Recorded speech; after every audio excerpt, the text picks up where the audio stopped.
Hello everyone, I am Pushkar Kumar, Assistant Professor SRM Lucknow. Today we are going to start a very important and interesting subject of civil engineering course, design of reinforced concrete structure. Okay. So today we will discuss about some introduction to reinforced concrete structure. So today we are going to cover some topics which are include introduction to reinforced concrete structure, then the properties of its two important constituents, that is concrete and steel. In general sense, throughout this subject we refer steel as a reinforcement. So, what is basically reinforced concrete structure? Reinforced concrete structure is basically an assembly of different elements like beam, column, slab, walls. So, when we are talking about designing a reinforced concrete structure, we are talking about designing these basic elements like beam, column, slabs or something. So, what is actually our basically objective of structural designing? The first is stability. The structure must be stable enough to resist the failure of the structure. The failure of the structure can be of any types, that is overturning, like sliding, buckling of the structure under severe action of loads. So these loads can be of any types like permanent load or temporary loads. Permanent loads can be included dead load type of loads, while temporary type of loads includes basically live loads. Okay. The second most important objective of our structural designing is the structure must be able to carry safely the stresses induced by the most possible combination of loads. So these loads like dead load, live load, these possible combination, most possible combination which is acting on the structure must be able to carry safely the stresses which is induced. Okay. The third main objective of our structural designing is the structure must be able to perform its intended function for which it is intended to design. Okay, like the deflection criteria or cracking, the width, these all should be in some within permissible limit. Okay. Our fourth objective is that the structure must be in harmony with the surroundings and should look pleasing to the observer. Okay. And the last and the most important ones is the economy. Okay. That the cost of structure should not be so much high that anybody could not afford it. Okay. So it should be minimum or at minimal cost. Okay. So as I told earlier, basically reinforced concrete structure is basically made up of two important constituents. First is concrete and second is steel. Further, we are going to discuss the properties of these two important constituents. First we discuss about the some important properties of concrete, then further we will discuss the properties of steel. Okay. So let us discuss some properties, some important properties or some basic definition which we are going to use throughout the subject. Okay. The first thing is compressive strength of cube.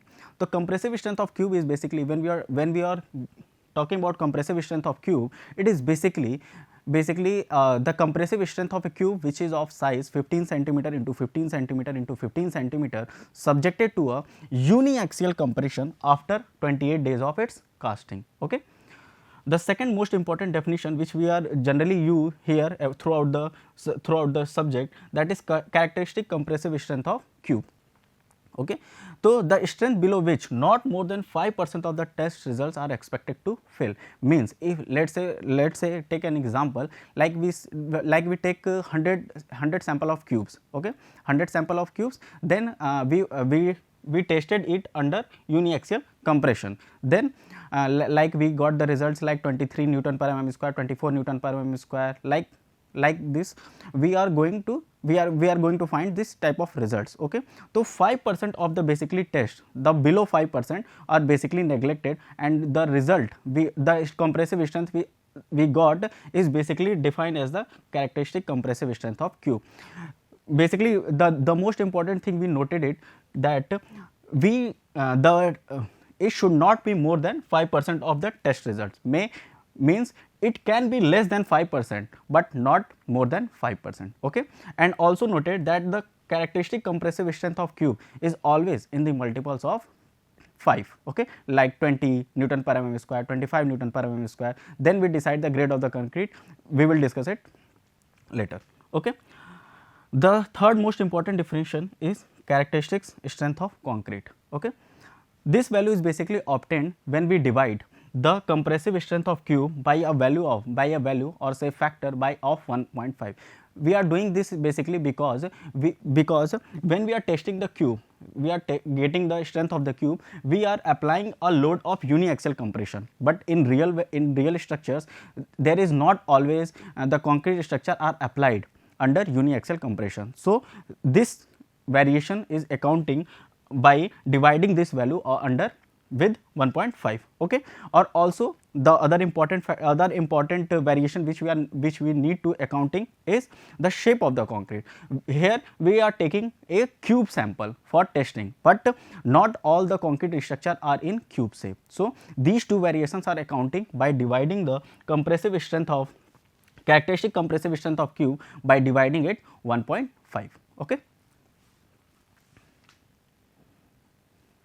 Now, before testing it is also important ki what sample or what specimen we are taking, but means which concrete sample or which basically specimen is basically taken for the testing purpose. So before that it is also important that if you are casting concrete in a casting a structure, we are using concrete, then how many samples or how many specimens should be taken, okay.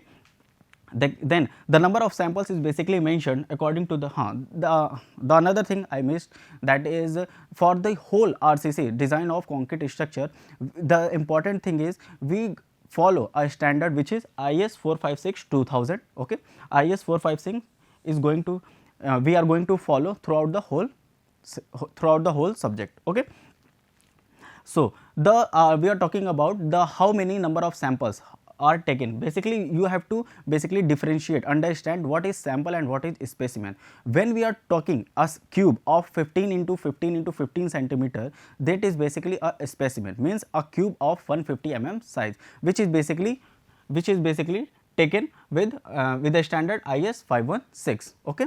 And when we are talking about sample, then we are talking that a set of 3 cubes basically, okay, means 3 specimens make a sample. Okay. This is basically mentioned in IS 11 according to IS 1199. Okay.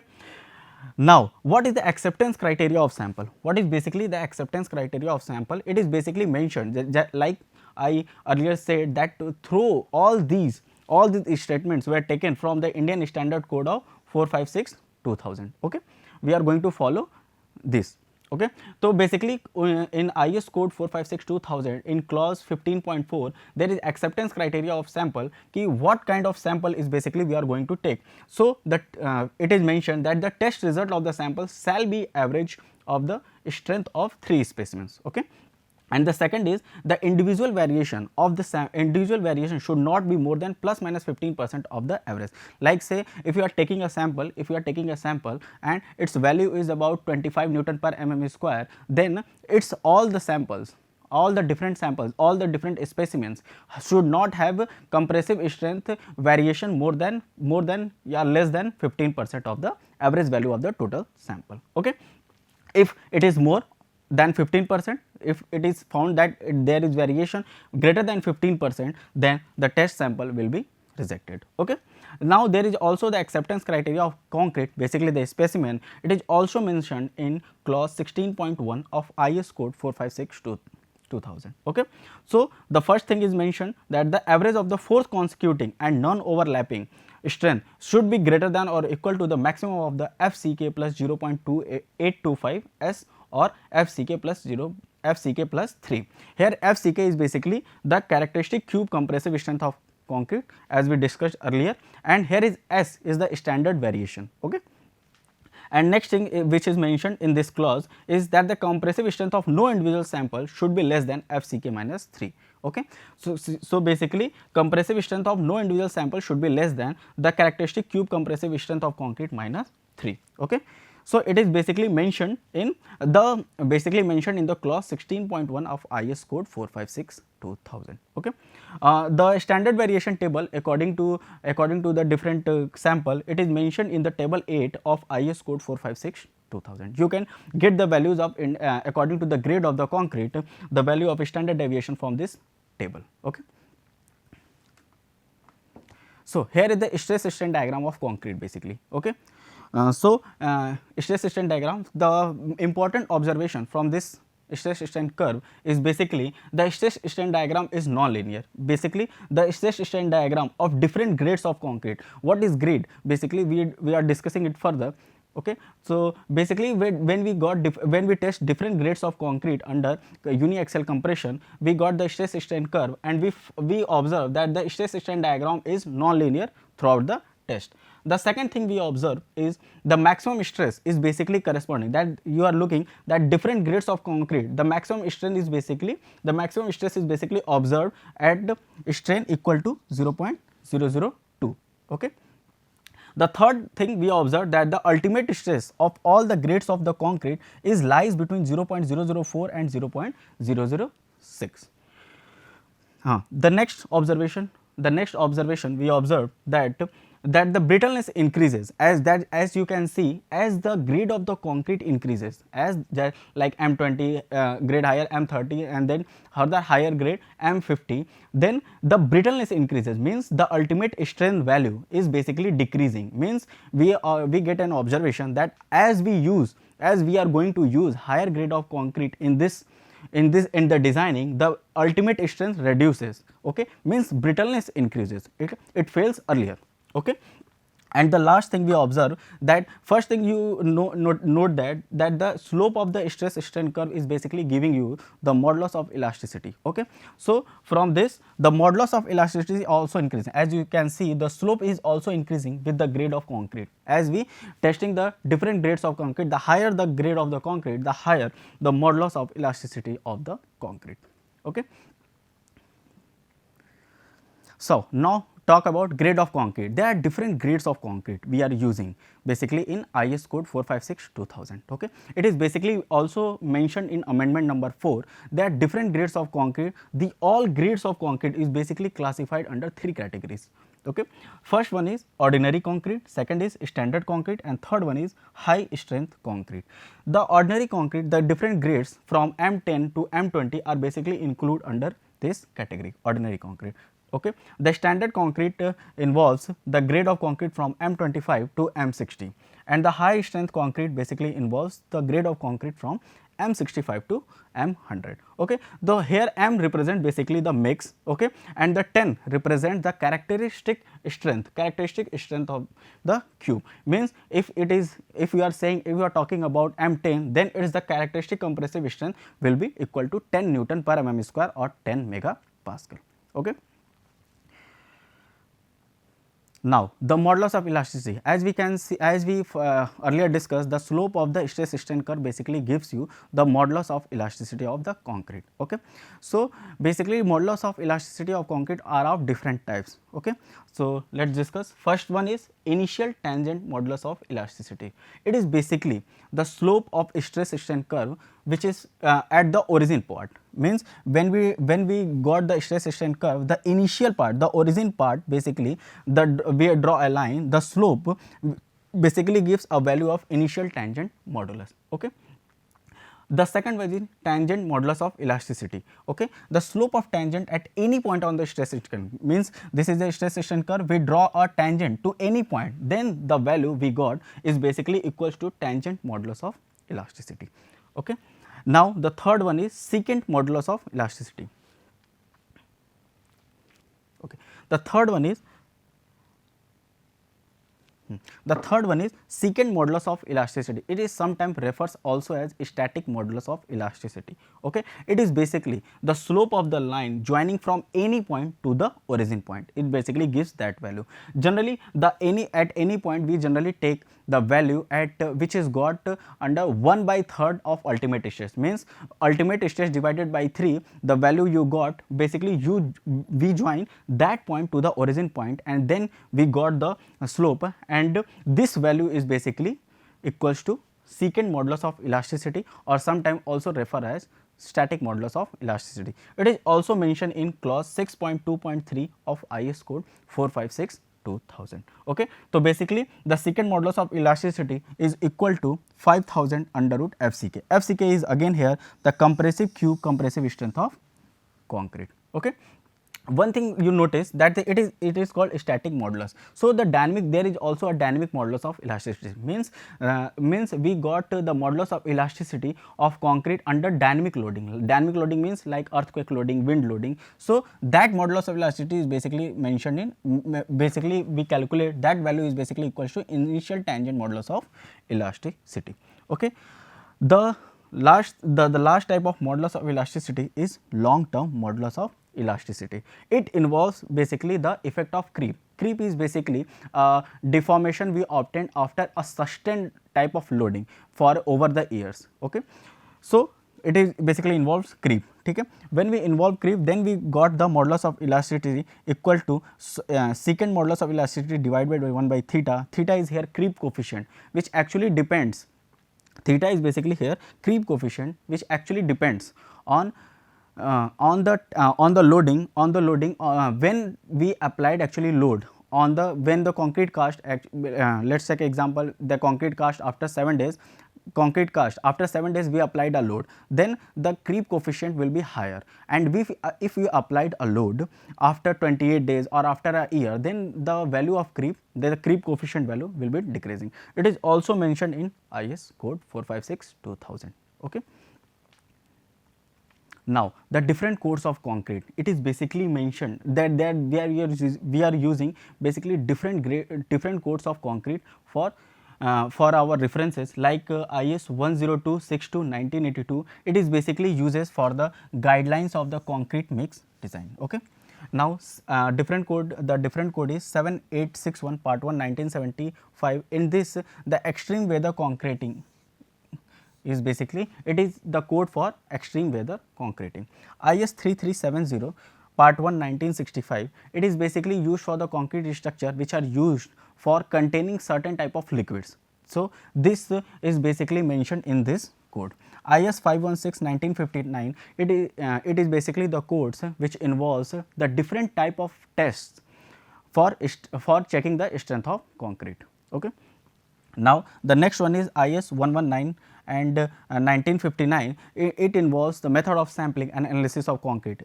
We earlier discussed the acceptance criteria. It is mentioned from this code. Okay.